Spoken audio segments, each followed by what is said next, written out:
Hello everyone, welcome back to Biology at Priyajit, my dear students.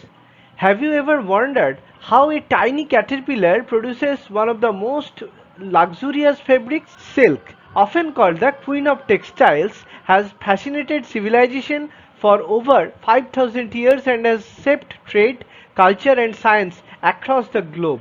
In today's class, we will explore the history of sericulture, the systematic position of silk moths, and the major silk producing species Bombyx mori, Antheraea asamensis, Antheraea mylitta, and Zamia or Phyllosamia ricini, along with their unique characteristics and economic importance.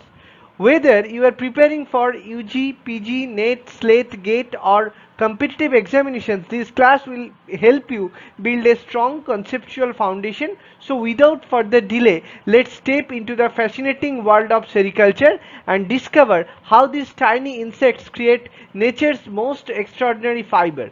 Let's begin. History of sericulture. In simple points, we can say that it was originated in China, started around 2700 BCE during Emperor Huangji's time. Legend: Empress Leizu discovered silk when cocoon fell into her tea. China kept sericulture a secret for thousands of years, and it led to the famous Silk Road, a major trade route between East and West.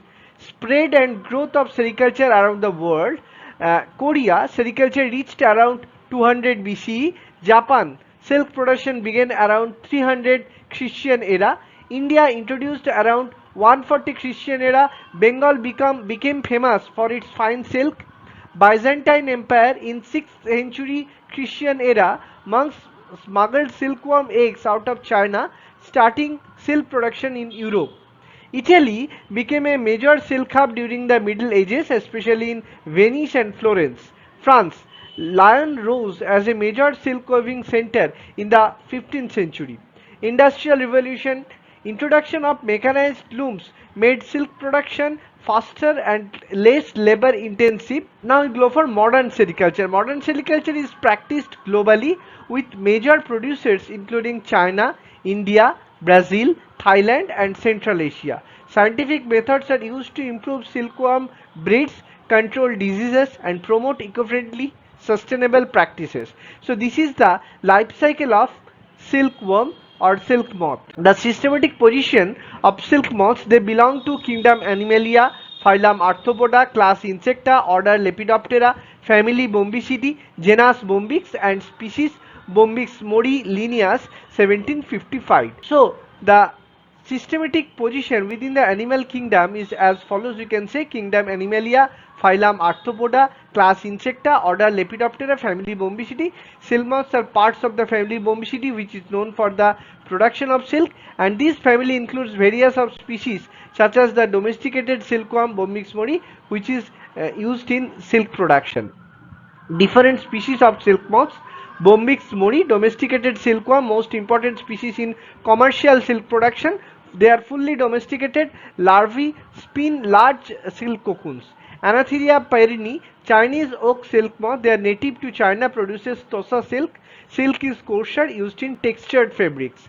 Antheraea yamai, Japanese oak silk moth. They found in Japan and China, produces strong tusha silk. The larvae feed on oak trees.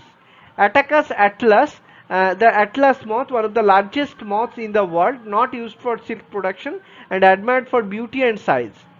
Saturnia pyri, giant peacock moth, largest European moth with eye-like wing patterns. Silk used in historically but not commercially important. Antheraea mylitta, this is Muga silk moth. They are native to Assam, India, produces golden yellow Muga silk and they are known for natural shine and durability. Bunia alchini silk moth, they are found in Africa. Silk is not used commercially and they are noted for its size and color. Actias luna or luna moth, they are native to North America, striking green with long tails.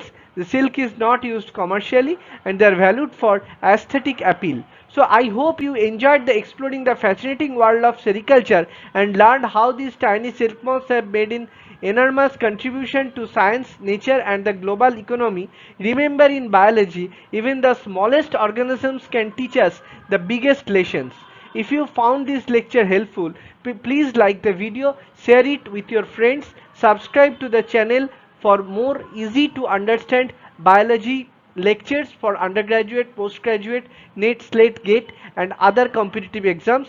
Keep believing in yourself, stay curious and never stop learning, because every lesson you learn today brings you one step closer to your dreams career. Thank you so much for watching. Take care, keep smiling, and I will see you in the next class. Until then, happy learning.